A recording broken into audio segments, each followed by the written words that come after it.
하나님 말씀 로마서 오늘은 2장입니다. 로마서 2장 1절부터 8절까지 말씀, 제가 한 절 그리고 여러분들이 한 절 같이 우리 교독하며 낭독합니다. 그러므로 남을 판단하는 사람아, 누구를 막론하고 내가 핑계하지 못할 것은 남을 판단하는 것으로 내가 너를 정죄함이니 판단하는 내가 같은 일을 행함이니라. 이런 일을 행하는 자에게 하나님의 심판이 진리대로 되는 줄 우리가 아노라. 이런 일을 행하는 자를 판단하고도 같은 일을 행하는 사람아, 내가 하나님의 심판을 피할 줄로 생각하느냐?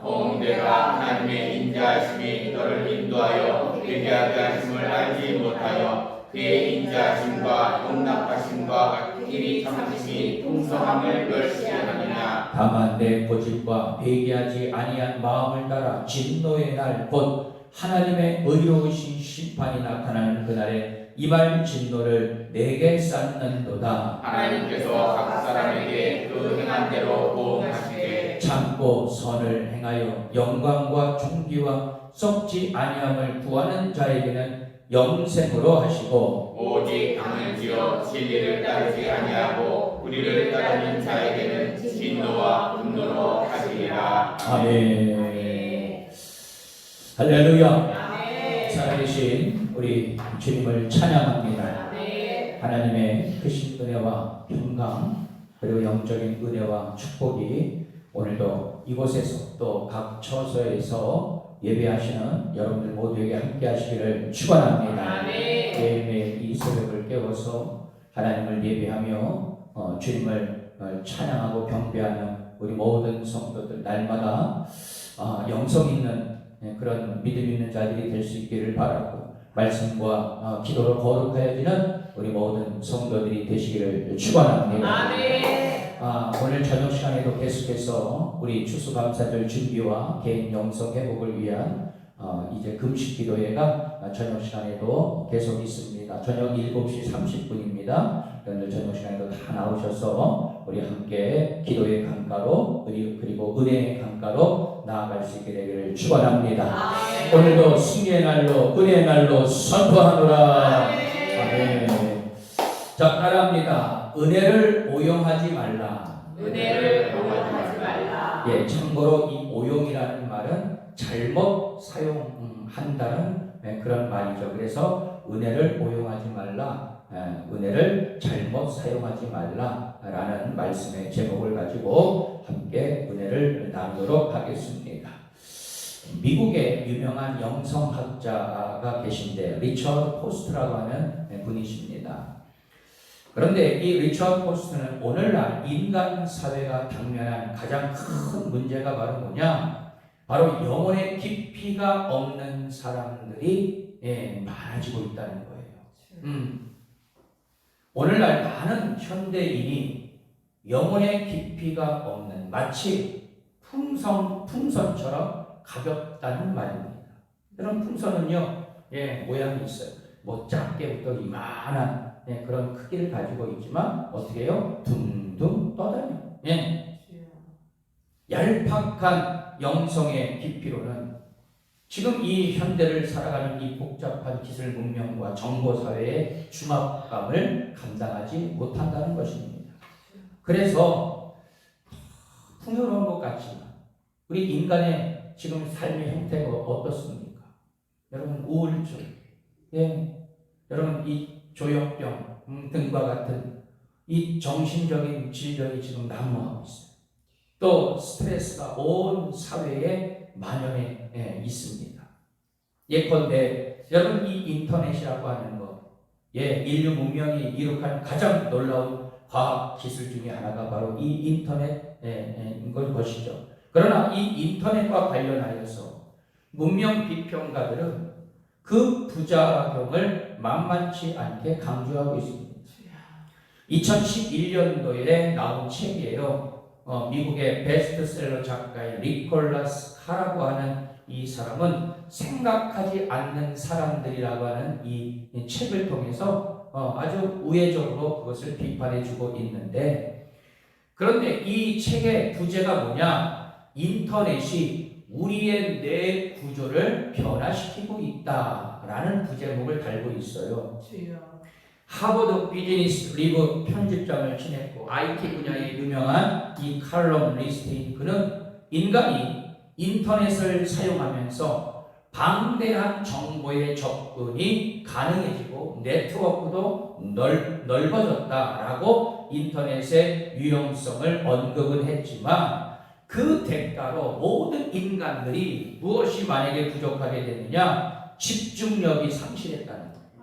그리고 사색의 시간이 줄어들었다는 것입니다. 왜? 책을 읽진 않으니까요. 그냥 그 인터넷에 빠져가지고 있잖아요. 사람들이 생각하지 못하고 짧은 생각, 그리고 깊이 생각할 수 있는 뇌 구조임에도 불구하고 뇌를 개발하지 못하고 있다는 그러한 이 책을 쓰게 된 것이죠. 그는 인터넷의 자극에 의해서 의사소통이 단절되고 깊이 생각하며 묵상하는 뇌의 기능을 상실하고 있다고 그 책에서 아주 적나라하게 비판을 하고 있습니다. 그래서 그는 결론적으로 가끔은 인간은 자연에서 지내는 시간이 있어야 된다. 그 자연을 통해서 이제 내 자신을 이제 돌아보고 성찰하고, 또 하나 하나님을 믿으며 영적인 생활을 하는 신앙의 시간이 너무나도 필요하다는 사실을 강조하고 있습니다. 아멘. 여러분, 영성훈련이란 지난날 우리의 몸과 영혼에 자리 잡았던 사고, 감정, 가치관, 행동, 습관, 여러분 이 모든 것들을 하나님의 은혜로 다 무너뜨리는 작업이에요. 아멘. 여러분 그것이 출발점이 되지 못하면, 여러분 하나님은 그냥 나의 소원을 들어주는 도깨비 방망이와 같은 그런 하나님으로 우리가 치우칠 수밖에 없다는 것입니다. 여러분 우리의 몸을 하나님의 의의 병기로 드리는 거룩한 변화의 작업, 영적인 회복, 영성의 깊이, 여러분 우리는 이것을 추구해야 되리라 믿습니다. 아멘. 그래서 여러분 영성훈련은요, 우리의 몸을 쳐서 하나님의 생명이 우리의 내면 깊숙한 곳에 그의 은혜와 강물이 우리 가운데 흘러넘치게 하는 그런 작업을 하는 게 바로 영성훈련입니다. 아멘. 여러분 모르긴 몰라도 이 새벽을 깨워 하나님 앞에 예배하며 기도하는 여러분들의 지금 현재의 예배드리는 마음의 자세가 무엇입니까? 단순히 나의 요구를 하나님 앞에 이렇게 올려드려서 그 요구를 그냥 들어주시면 감사, 또 안 들어주시면 왜 이런 하나님이 어디 있느냐? 여러분 이렇게 생각할 것이 아니라 나의 죄악의 모든 쓴뿌리들을 다 이제 내려놓고 주님의 그 은혜의 강물을 내 삶 속에 흘러넘치게 하는 그런 변화된 과정, 그것이 바로 영적인 훈련이라는 것입니다. 아멘. 여러분 이 새벽 시간 정말 그런 은혜를 만끽할 수 있게 되기를 축원합니다. 아멘. 따라서 우리 모든 성도들 강인한 영성 훈련으로 날마다 세워져야 돼요. 아멘. 여러분 믿음의 용사가 되시기를 축원합니다. 아멘. 기도의 용사가 되시기를 축원합니다. 아멘. 말씀의 용사가 되시기를 축원합니다. 아멘. 하나님은 우리의 모습, 여러분 우리가 죄를 짓고 또 죄악 가운데 있는 모습일지라도 어떻게 해서든지 간에 우리를 용납하시고 오래 참으시는 분이다. 여러분 사실 그분의 은혜가 아니고서 우리가 어찌 감히 그분 앞에 나아갈 수 있겠습니까? 죄인됨을 깨닫게 하시고 한없이 부족하게 약한 나의 이 모습을 어떻게 우리가 발견할 수 있겠습니까? 여러분 하나님은 인자하심과 오래 참으심으로 한 사람 한 사람이 우리 주님의 품으로 돌아오기를 지금도 간절히 원하고 계신다는 상황, 우리가 회개하고 돌아오기를 원하시는 그 하나님의 긍휼하신 은혜. 여러분 그러나 오늘 말씀의 제목과도 같이 그 은혜를 어떻게 해요? 악용했던 사람들이 있어요. 오용했던 그런 사람들이 있었다는 것입니다. 바울은 오늘 말씀을 통해서 남의 죄를 판단하면서 정작 자신도 똑같은 죄를 짓고 있는 모습을 보지 못한다는 거예요. 예컨대 남의 뒷끈을 보면서 내 속에 있는 들보를 보지 못하는 그러한 자들. 여러분, 그런 어리석은 자들을 말하는 것입니다. 오래 참으시며 회개의 기회를 주시는 하나님의 인자하심을 멸시하며 계속해서 우리는 죄를 지어서는 안 될 것입니다. 자, 그러면 오늘 말씀의 제목처럼 은혜를 오용하지 않기 위해서 우리는 어떤 삶을 살아야 하느냐? 자, 첫 번째로 저를 한번 따라해 보겠습니다. 남이 아닌 내 자신을 먼저 살펴야 합니다. 내 자신을 먼저 살펴야 합니다. 아멘. 아멘. 자, 우리 1절과 3절 말씀 한번 보죠. 자, 1절, 3절. 먼저 1절입니다. 시작. 그러므로 남을 판단하는 사람아, 너를 막론하고 내가 핑계하지 못할 것은 남을 판단하는 것으로 내가 너를 정죄함이니 판단하는 내가 같은 일을 행함이니라. 3절. 이런 일을 행하는 자를 판단하고도 같은 일을 행하는 사람아, 내가 하나님의 심판을 피할 줄로 생각하느냐. 바울은 남을 정죄하고 똑같은 죄를 짓는 사람들이 하나님의 심판을 피할 수 없다라고 말하고 있어요. 남을 정죄하는 자, 소위 종교적 도덕주의자들. 이들은 종교 형식을 철저히 지켰던 유대인일 수도 있고요. 혹은 도덕적 이방인일 수도 있는 것입니다. 자, 이들은 로마서 1장에 등장하는 죄를 범하는 자들을 정죄하면서 정작 자신들도 똑같은 일을 행하는 그런 자들이에요. 즉 스스로 뭐 있다? 지혜에 있다라고 교만하는 자. 여러분, 어리석은 자의 모습을 사도 바울은 그렇게 표현하고 있는 것입니다.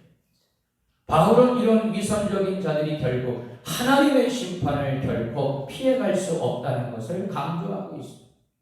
이 사실, 즉 남을 정죄하는 자가 동일한 죄를 짓는 것을 보며 얻게 되는 영적인 교훈은 무엇입니까? 우리는 죄를 짓는 이 타인에 대해 정죄하면서도 같은 죄를 얼마든지 지을 수 있다는 것을 너희들이 간과해서는 안 될 것이다 라는 영적인 교훈을 주고 있는 거예요. 다시 말해서 부메랑 되어서 나에게로 돌아온다는 것입니다. 우리가 다른 사람들의 죄에 대해 정확하게 판단할 수 있는 능력을 가졌다고 해서 그 죄에서 우리가 자유로워지는 것은 아니에요.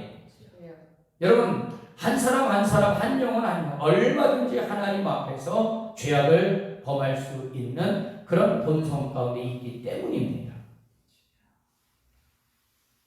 따라서 단언컨대 다른 사람을 정죄할 권한이 우리에게는, 나에게는 없다. 바울은 남을 정죄하면서 그 자신도 남이 저지른 죄와 같은 죄를 짓는 자들을 책망하고 있습니다. 그런 위선적인 도덕주의자들은 하나님의 심판을 결코 피해갈 수 없다라고 경고했습니다. 타인의 죄를 분별하는 능력이 곧 우리가 죄를 이길 수 있는 능력이 되지는 못한다. 타인의 죄를 보는 날카로운 눈을 여러분 우리 자신에게로 이렇게 돌려야 돼요. 제가 여러분들에게 가르쳐 드렸죠. 여러분 이렇게 손가락질 하잖아요. 다른 사람을 당해서 이렇게 손가락질 하잖아. 여러분 이 손을요 이렇게 오므려.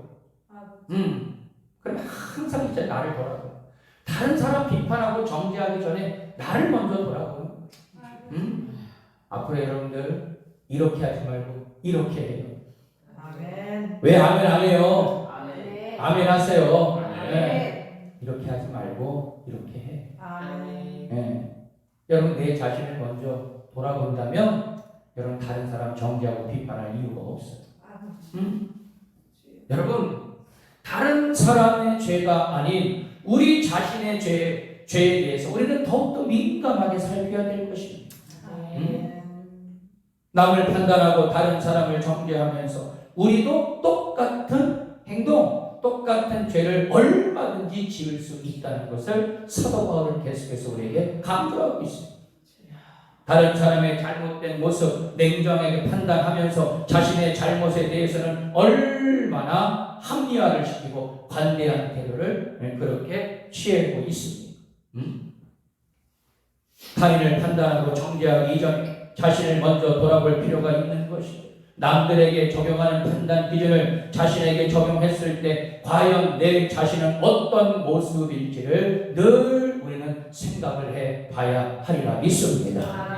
남이 아닌 내 자신의 부족하고 연약한 부분을 먼저 돌이키고 바라보는 자, 그런 자는 하나님의 은혜를 온전히 사용하게 되리라 믿습니다. 자, 두 번째로는 자 따라합니다. 하나님의 인자하심을 멸시하지 맙시다. 하나님의 인자를 멸시치 말라는 거예요. 자, 우리 4절과 5절 말씀을 다시 한번 읽습니다. 자, 4절 5절입니다. 시작. 내가 하나님의 인자하심이 너를 인도하여 회개하게 하심을 알지 못하여 그의 인자하심과 용납하심과 길이 참으심이 풍성함을 멸시하느냐. 다만 내 고집과 회개하지 아니한 마음을 따라 진노의 날 곧 하나님의 의로우신 심판이 나타나는 그날에 임할 진노를 내게 쌓는도다. 아멘. 바울은 하나님의 선한 성품을 이용하는 자들이 심판을 받을 것이라고 다시 경고합니다. 자, 바울은 질문을 통해서 유대인 혹은 도덕적 이방인들의 불의를 드러내고 있어요. 이들은 죄인이 돌아오기를 기다리시는 하나님의 인자하심과 용납하심과 길이 참으심을 멸시했다. 여러분, 이것은 무슨 말이냐? 쉽게 얘기해서 뭐냐? 그래, 하나님은 인자하신 하나님이지, 용납하시는 하나님이시지, 그러니까 죄를 져도 돼. 여러분, 이런 말이에요. 무슨 말입니까? 하나님의 은혜를 오용하고 있는 자예요. 그래요. 인자하신 하나님, 용서해 주시는 하나님, 예, 그런 하나님 은혜 앞에 우리가 더욱더 내 자신의 죄인임을 깨닫고 주님 앞에 겸손한 모습으로 나아가야 되는데 너희들이 오히려 그것을 남용하고 오용하고 있지 않느냐. 그러니까 매일매일 죄만 짓다 끝나는 거야. 또 용서해 주시겠지. 또 용납해 주시겠지만 이런 말씀이 있는 것이죠. 자신의 기준으로 고집을 피우고 회개하지 않으며 계속해서 죄악을 행하는 그런 모습들을 바울은 아주 신랄하게 이야기하고 있는 것입니다. 바울은 이런 자들의 마음과 행동이 하나님의 진노의 날에 반드시 심판을 받게 될 것입니다. 자, 그러면 이 하나님의 인자하심과 용납하심과 같이 길이 참으심을 이용해 더욱 범죄하는 사람의 모습을 보면서 우리는 무엇을 깨달을 수가 있느냐? 여러분, 하나님의 선한 성품을 이용해 더욱 죄를 짓는 자는 하나님의 의에 따라 반드시 심판을 받게 된다는 것입니다. 여러분, 우리가 다른 사람들, 다른 영혼들을 어떠한 마음으로 우리가 바라봐야 하겠습니까?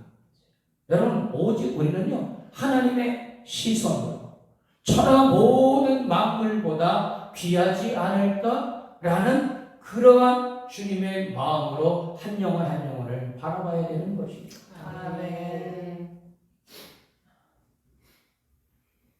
여러분, 우리 한번 솔직하게 얘기해 보시자고요. 여러분, 가족이나 지인들 가운데 아직도 예수 믿지 아니하고 우리가 예수님 믿어야 구원을 얻는다. 여러분, 그렇게 얘기했을 때 대부분의 가족들은 뭐라고 얘기합니까? 니나 잘 믿어. 그렇지. 너나 잘 믿어. 아니, 지옥 가지 뭐. 아주 막 대놓고 이런 분들 있지 않습니까? 아주 그냥 진짜. 네? 여러분, 사실 우리의 본성이, 우리의 마음이 그러지 않습니까? 아주 간죽간죽대고 막. 당신이나 잘 믿으세요. 이렇게 좋게 얘기해도 말이야, 막, 우리의 마음이 애끓는데 말이야. 막, 거기다 대고 말이야. 니나 잘 믿어라. 아유, 지옥 가지 뭐. 아주 이렇게 빈정대고 말이야. 막, 부글부글 끓죠. 그죠? 정말 자존심이 상하고. 그래 우리 속으로 어떡합니까? 그래, 지옥이나 가라. 여러분 우리가 이렇게도 이야기할 수 있겠으나 여러분 우리 한번 이제 이 생각의 전환을 한번 바꿔보시자고. 여러분 우리가 그들을 이제 향해서 우리는 이렇게 한번 믿음으로 한번 선포해 보겠습니다. 자, 저를 한번 따라해 보세요. 야! 야! 다시요. 야! 야! 왜 반말을 하고 그래 나한테. 다시 야! 야! 주님은 반드시 주님은 반드시 너를 인도하셔서 너를 인도하셔서 구원받게 하실 것이다. 구원받게 하실 것이다. 아멘. 아멘. 우리 한번 그렇게 선포해 보자. 아멘. 여러분 무슨 말이냐? 우리가 영혼들을 볼 때에 악한 자로 볼 것이냐, 약한 자로 볼 것이냐. 여러분 소위 말해서 한 끗 차이예요. 약한 자로 볼 것이냐, 악한 자로 볼 것이냐. 여러분 이 한 끝에 시선 차이에서 복음 선포가 이루어지기도 하고 정죄가 이루어지기도 한다는 것입니다. 단언컨대 모든 영혼들은요 악한 자는 아니에요. 약한 자는. 다쳐서 아파하는 이들에게 왜 다쳤냐고 말이야. 여러분 그렇게 우리가 혼내기 전에 아픈 부분을 감싸줄 수 있는 그러한 자. 그게 먼저가 되어야 되지 않겠냐. 여러분 영혼에는요 귀천이 없어요. 예수 그리스도의 십자가 구속을 이길 수 있는 죄는 결코 존재하지 않습니다. 그리스도의 사랑으로 수없이 많은 죄를 사함받은 우리 이제 하나님의 그 애통한 마음을 품고 여러분 우리는 모든 자들을 살리는 그런 믿음의 성도들이 되시기를 축원합니다. 아멘. 그러니까 여러분 뭡니까? 하나님의 의에 따라 살아가는 자. 하나님의 인자하심을 멸시하는 것이 아니라 오히려 하나님의 인자하심과 긍휼하심을 더 사모하는 자.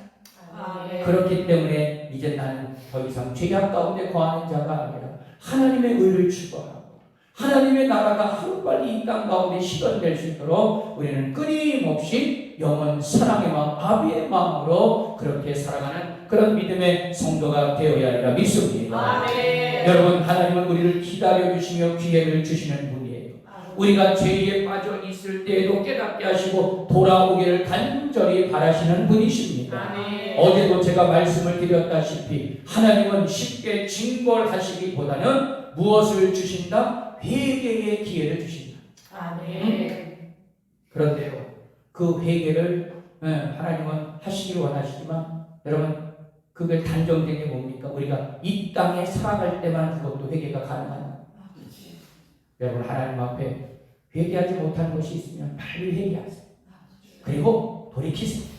그리고 이제는 다시는 죄악 가운데 빠지지 않게 여러분 내 자신을 항상 중보하고 그리고 하나님만 바라보며 의지하며 나아갈 수 있게 되기를 축원합니다. 아멘. 하나님의 인자하심을 오용하지 않으시는 우리 모든 성도들이 되시기를 축원합니다. 아멘. 자 끝으로 따라합니다. 모든 것이 하나님이 판단하신다. 하나님이 판단하신다. 모든 것은 하나님이 판단하신다라는 거예요.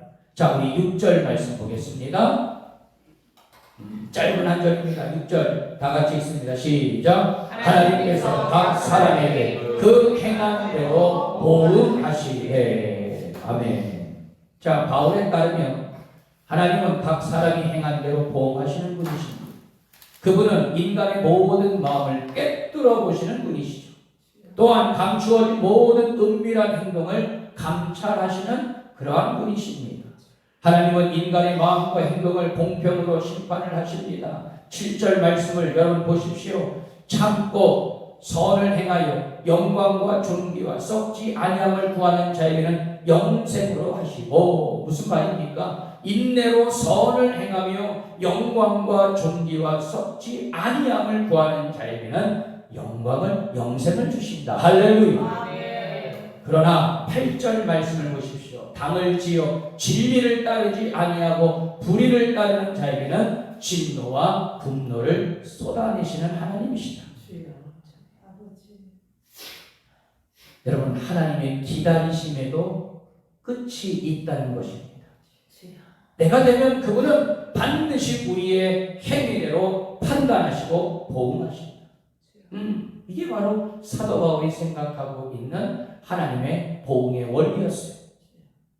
여러분, 하나님은 모든 것을 공평하게 판단하시는 분이시죠. 그분에게는 치우침이 없습니다. 어느 누구도 그분을 따르고 믿고 그분 앞에 나아가는 자는요, 구원을 얻게 되는 줄 믿습니다.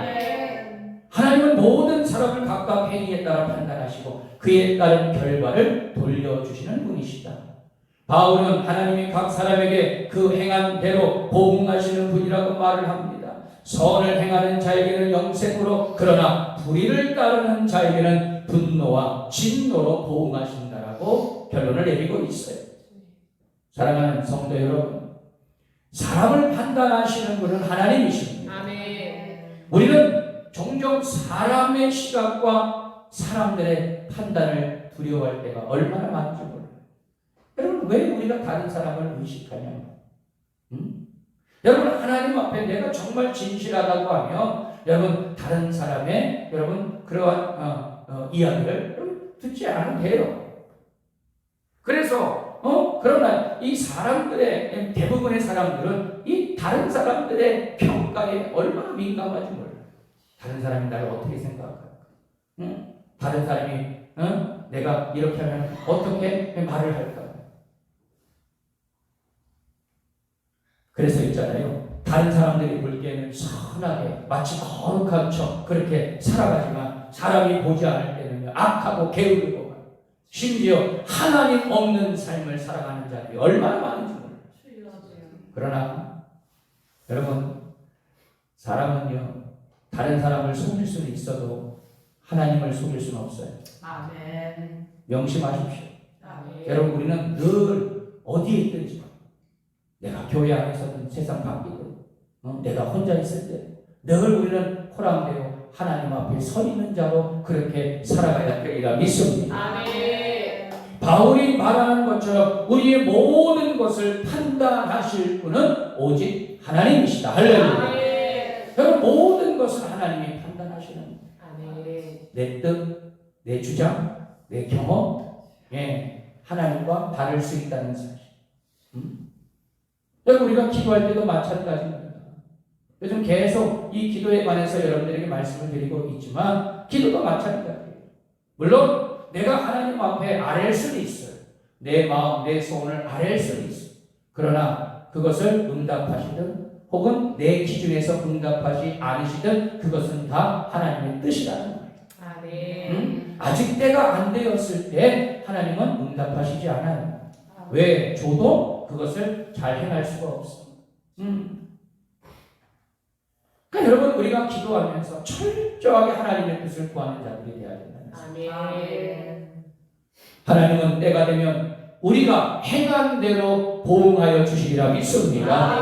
성도는 사람의 시각과 그리고 평가에 매이지 마시고 하나님 앞에서 어디 곳에 있든지 간에 여러분, 교회 안에서든 세상 밖이든 진실하게 그리고 믿음으로 신앙으로 살아갈 수 있게 되기를 축원합니다. 자, 저를 따라해 보겠습니다. 모든 영혼은 하나님이 판단하십니다. 호랑되어 주님 앞에서 은혜를 사모하며 삽시다. 할렐루야. 결론의 말씀이에요. 사랑하는 성도 여러분, 우리는 하나님이 주신 은혜를 절대로 오용해서는 안 될 것입니다. 그러기 위해서는 성도는 하나님 앞에서 날마다 두렵고 떨리는 마음으로 언제나 내 자신을 돌아봐야 돼요. 남이 아닌 내 자신을 먼저 살피고 하나님의 인자하심을 멸시치 않으며 모든 것은 하나님이 판단하심을 믿고 하나님의 은혜를 겸손히 받아 누리시는 우리 선교대명교회 모든 성도들이 되시기를 축원합니다. 여러분, 하나님의 은혜가 있으므로 우리는 더욱더 자유할 수가 있는, 그러나 그 자유는 반드시 영적인 책임이 따른다는 것을 우리가 사모할 수 있기를 바라고, 오늘 한 날도 말씀 붙잡고 여러분들 은혜 안에서 여러분 승리하시는 그런 복된 한 날이 되시기를 주님의 이름으로 축원합니다. 기도합니다.